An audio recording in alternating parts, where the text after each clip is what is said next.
Kemanusiaan sebelum keberagamaan. Habib Ali Al-Jufri. Kaum muda dan kita.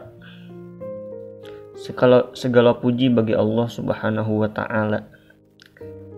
Saya menonton dengan miris sebuah video yang menayangkan seorang bocah Suriah di daerah pedesaan yang meski masih amat belia, raut mukanya nyaris tidak bisa dikenali lagi sebagai anak-anak. Pada hari itu seorang tiran penjahat kemanusiaan telah mengebom desanya dan menghancurkan rumah-rumah, termasuk rumah si bocah. Sungguh tragedi yang sangat mengerikan.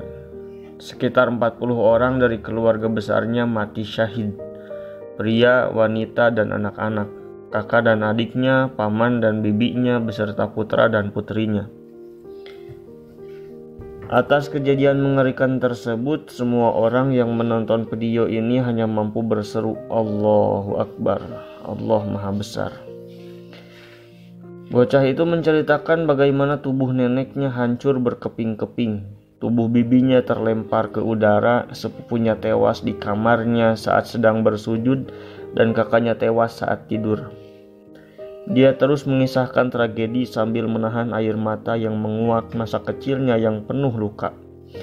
Namun, dengan cepat sorot matanya berubah memancarkan kedewasaan dan keberanian ketika dia mengutip sosok Abu Firas Al-Hamadani yang menyebut dirinya sebagai ksatria yang gagah berani. Perkataan Abu Firas, "Kamu tampak tabah menahan air mata. Apakah cinta tidak memiliki kuasa atas dirimu? Aku dipenuhi kerinduan membara. Namun bagiku perasaan bukan untuk dibagi. Ketika malam menguasaiku, kupanggil cinta untuk menghentikan air mata.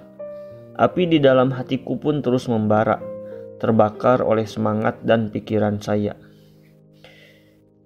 Bocah itu tetap tenang, meskipun berada di tengah kekacauan. Dia bicara penuh kekuatan yang mampu mengalahkan segala jeritan dan ancaman. Dia bicara dengan kekuatan kebenaran sembari menahan rasa pedih layaknya seorang ksatria. Dia mengajukan sebuah pertanyaan kepada para tiran dengan ekspresi wajah yang lebih mengesankan daripada ungkapan apapun di dunia ini.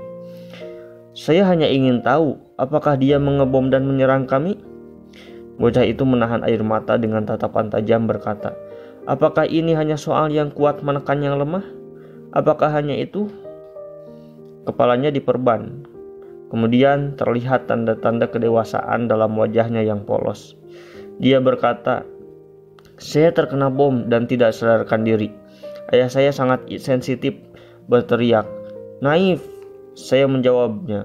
Aku baik-baik saja." Kemudian ketakjuban kita makin tak terkatakan saat bocah kecil itu berkata, "Kami menarik keluar sepupu saya yang masih muda. Salah satu dari mereka sedang sholat, dalam posisi bersujud.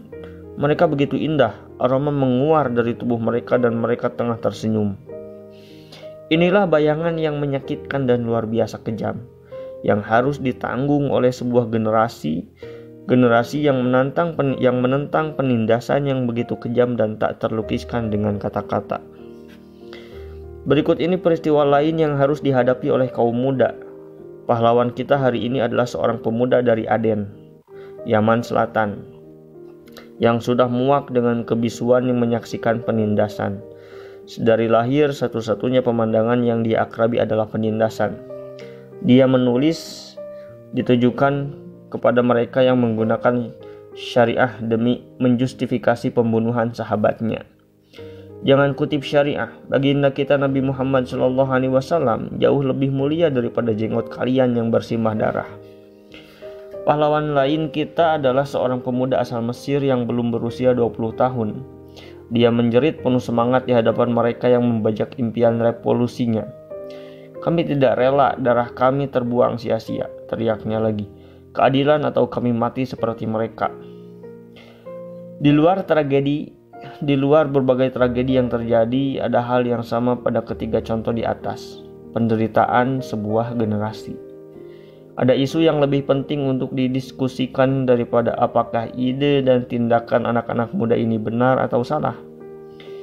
Generasi muda ini telah muak dan lelah karena menanggung beban dari generasi sebelumnya, termasuk generasi kita. Generasi muda ini memutuskan untuk tidak mau menjadi seperti kita. Mereka tidak ingin membiarkan realitas mereka menjadi mimpi dengan realitas generasi kita. Mereka tidak mencari inspirasi dari kita untuk masa depan mereka. Kita harus benar-benar memahami realitas ini sebelum kita mengatakan apapun kepada mereka. Kita di sini merujuk pada semua aspek politik, ekonomi, kultural, sosial, bahkan di ranah dakwah agama. Kita mungkin mengkritik dan mengeluhkan generasi muda ini, aksi-aksi mereka, kebiasaan-kebiasaan mereka, kasarnya bahasa mereka, rendahnya penghormatan mereka. Kasarnya bahasa mereka, rendahnya penghormatan mereka kepada orang tua, rapuhnya identitas diri mereka, dukungan mereka terhadap ide-ide sosialis, liberal, dan paham Al-Qaeda. Upaya mereka mengadopsi ideologi-ideologi tersebut sebagai panutan sehingga mereka memajang foto-foto Che Guevara, Osama bin Laden, dan Ayman al-Zawahiri.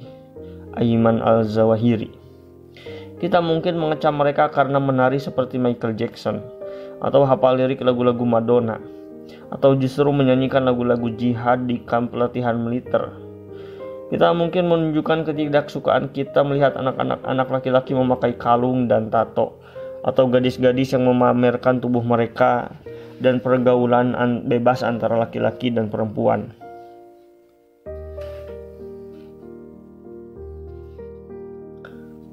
Kita mungkin terkejut mengetahui bagaimana mereka menggunakan alkohol dan obat-obatan, melemparkan bom molotov dan batu, atau memakai busana Afgan dan menumbuhkan jenggot panjang.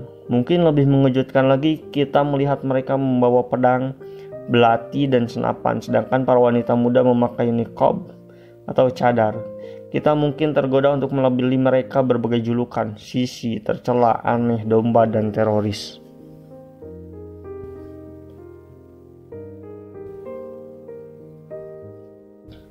Namun kita harus berani bertanya kepada diri sendiri di dalam hati, hubungan apa yang telah kita tawarkan dan siapkan bagi mereka untuk sebuah budaya sebagai kultur yang dapat mereka hormati dan sukai.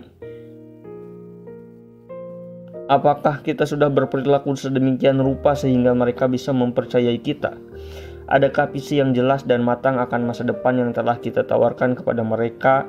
Visi yang memungkinkan mereka mengambil bagian di dalamnya dan selanjutnya ambil alih dari tangan kita. Hal pertama yang perlu kita lakukan adalah introspeksi. Kemudian kita perlu memahami karakter kaum muda dan tujuan mereka yang mungkin termanifestasi dalam berbagai hal. Tujuan mereka sesungguhnya adalah pencarian jati diri dan harapan masa depan. Siapapun yang memiliki hal-hal ini sebagai tujuan mereka tidak akan bisa dihentikan, ditaklukkan, ataupun dieksploitasi. Kita harus membantu mereka mencapai tujuan mereka dan bebas dari kepentingan pribadi. Kita harus berani menanggung dampak dari kegagalan kita dalam membantu generasi ini. Kita tidak boleh memperparah luka dan penderitaan mereka. Lihatlah bagaimana Nabi Muhammad SAW menghadapi perilaku generasi muda di masanya. Mungkin kita bisa belajar dari contoh ini. Muazin di masa Nabi Muhammad SAW mengumandangkan azan di dekat Mekah setelah kota tersebut ditaklukkan oleh tentara Muslim. Sekitar 10 orang di daerah sekitarnya mendengar azan tersebut, lalu meniru-nirunya dengan sarkastik. Nabi Muhammad SAW memanggil mereka dan meminta mereka mengulangi azan di hadapannya. Nabi Muhammad SAW menyukai suara salah seorang dari mereka. Nabi Muhammad SAW memanggil mereka dan meminta mereka mengulangi azan di hadapannya. Nabi Muhammad SAW menyukai suara salah seorang dari mereka, lalu dia memintanya untuk mendekat dan duduk di depannya. Rasulullah SAW membelai kepalanya, memberkahinya, dan mengajarinya kata-kata yang benar untuk azan. Kemudian beliau berkata kepadanya, "Ayo, kumandangkan azan di Baitullah." Demikianlah beliau menunjuk dia sebagai muazin di Mekah. Pemuda itu adalah Mahdzurah al-Jumahi. Dia dahulu membenci Nabi Muhammad SAW sebelum dia menjadi seorang muslim. Namun setelah kejadian itu hatinya dipenuhi cinta untuk Nabi Muhammad SAW. Ya Allah, bebaskanlah kami dari penderitaan dan perbaikilah keadaan kami. Berilah kami pemahaman yang baik, lepaskanlah kami dari tipu daya. Mampukanlah generasi muda kami untuk melakukan apa yang Engkau cintai dan ridhoi.